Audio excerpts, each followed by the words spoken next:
To say 2020 is a year that will never be forgotten is an understatement.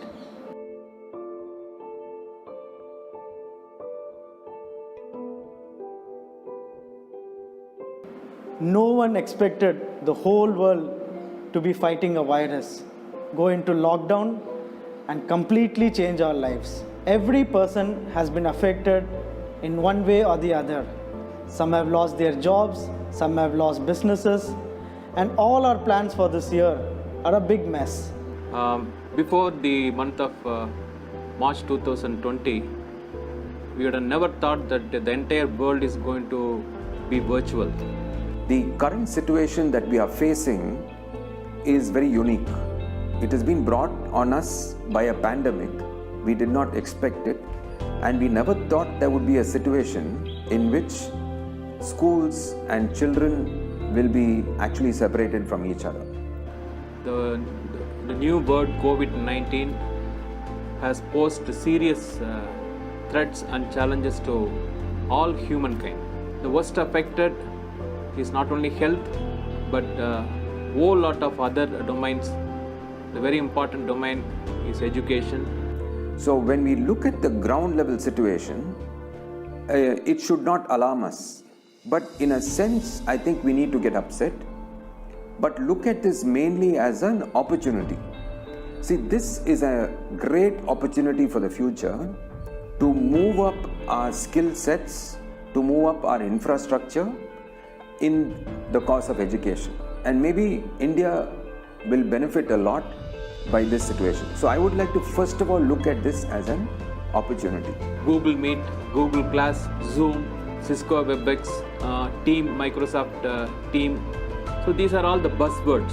We were not prepared for all such new technologies, all such nuances. It has struck us like a flooding. So it has swept us completely. So we need to take up these changes. We need to adapt ourselves as quickly as possible. Having said that, a few people are comfortable at home, doing their own hobbies, subscribing to music, baking, cooking, watching movies, and life just goes on. Even our own children are learning online from home, including sports. But the ramifications it has produced in the education domain is very serious, and most of the students and parents are facing the brunt of it. Secondly, the thing is, I think we were concentrating a lot on smart boards, smart classrooms, and trying to bring in gadgets at the school level in the past. But now we are looking at what is the possibility of getting online education to the child at home itself. This new lifestyle change have their own pros and cons. Today we have a virus. A few years down the line, you might have another virus. So, and we are now worried that we don't have sufficient gadgets for each child, that too for people from a rural background and those from a very poor background. So if you don't have a smartphone, you don't have a computer, then the child is deprived. There is no internet, there is no education. If there is no technology, there is no education. Who are the worst affected? The poor, marginalized. இப்போ கல்வின்னு சொல்லி பார்த்துக்கிட்டிங்கன்னா அடிப்படை எல்லாத்துக்கும் RTI பொறுத்த வரைக்கும் எல்லாத்துக்கும் அனைவருக்கும் கல்வி அப்படிங்கிறது வந்து அடிப்படை பேசிக். பட் ஆனால் இந்த பேண்டமிக்கில் பார்த்தீங்கன்னா அனைவருக்கும் கல்வி அப்படின்னு சொல்லி இருக்குதான்னு சொல்லி பார்த்தா அது மிகப்பெரிய கேள்வி சுத்தம் சந்தேகத்துக்கிடமின்றி அனைவருக்கும் இந்த கல்வி வந்து போய் சேரல. Now the technology is taking up the education. Do we know how safe and effective this is? Are we going to find alternatives or fit into this new normal? The extent to which COVID-19 has impacted education is a hanging question to a lot of children in this country. Private schools online classes smart ஃபோனை வச்சு laptop வச்சு இந்த மாதிரி வந்து advancement technological அட்வான்ஸ்மெண்ட்டை வச்சு classes எல்லாமே ஆரம்பிச்சிட்டாங்க. But government aided ஸ்கூல்ஸை பொறுத்த வரைக்கும் பார்த்தீங்க அப்படின்னா எந்த ஒரு அவங்களுக்கு உண்டான ஒரு அறிவிப்பு அடிப்படை உங்களுக்கு வந்து இந்த மாதிரி கிளாஸஸ் ஆரம்பிக்க போகுது, இந்த மாதிரி தான் அவங்களோட எஜுகேஷன் சிஸ்டம் இருக்க போகுது, இந்த மாதிரி தான் உங்களுக்கு கிளாஸஸ் இருக்க போகுது அப்படின்ற ஒரு இன்ஃபர்மேஷன் கூட இல்லாமல் க்ளூலெஸ்ஸாக தான் அந்த பசங்க வந்து அவங்களோட நாட்களை வந்து நகர்த்திக்கிட்டு இருக்காங்க. So now the divide is increasing between haves and have-nots. So what happens if you do not have technology, if you do not have internet, you are completely cut from education scenario.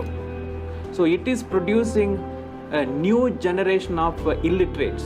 The intention here is to shed light on this reality.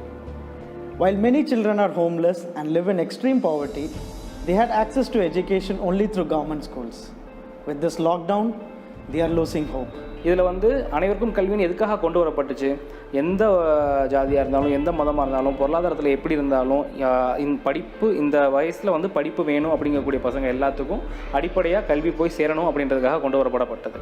ஆனால் இன்றைக்கி அவங்க வீட்டில் smart ஃபோனோ ஒரு LED ஒரு லேப்டாப்போ ஒரு எந்த ஒரு வசதியும் இல்லை அப்படின்னா அந்த பையனுக்கும் அந்த பொண்ணுக்கும் அந்த கல்வி போய் சேர்றதுக்கு வாய்ப்பே இல்லை அப்படின்ற சுச்சுவேஷனில் தான் இருக்குது. In a poor family, only father or mother will be having one very basic Android cell phone. So that has to be shared with the other siblings. So we are getting serious complaints, and people are asking for counseling, and that affects their mental health.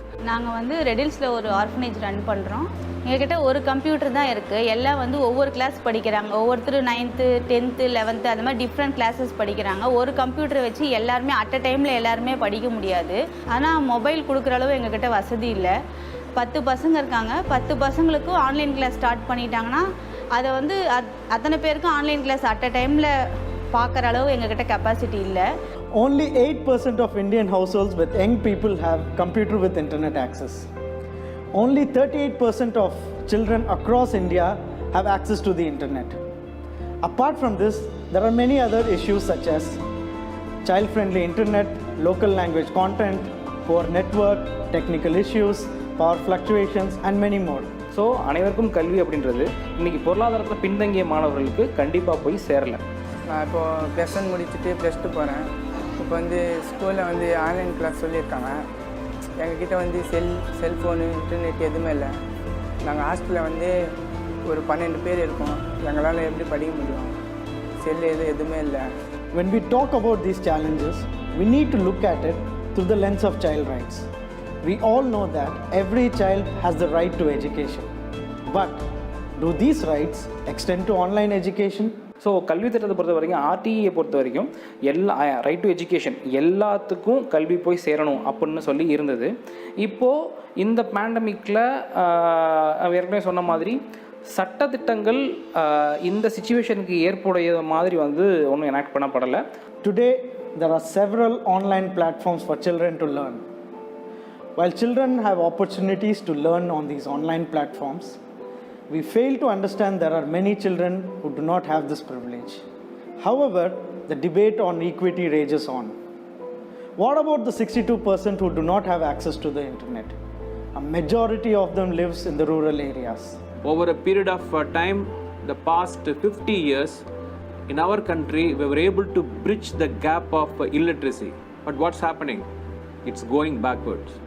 So if you do not have the technology that is producing a new generation of illiterates, it is going to have a serious consequences in our society. In conclusion to this, we are left with a question. What do we do about these children whose right to education are being violated in this new normal? So we invite you with solutions to help them quickly. Let's come together and create opportunities for the deserving. Have a wonderful day.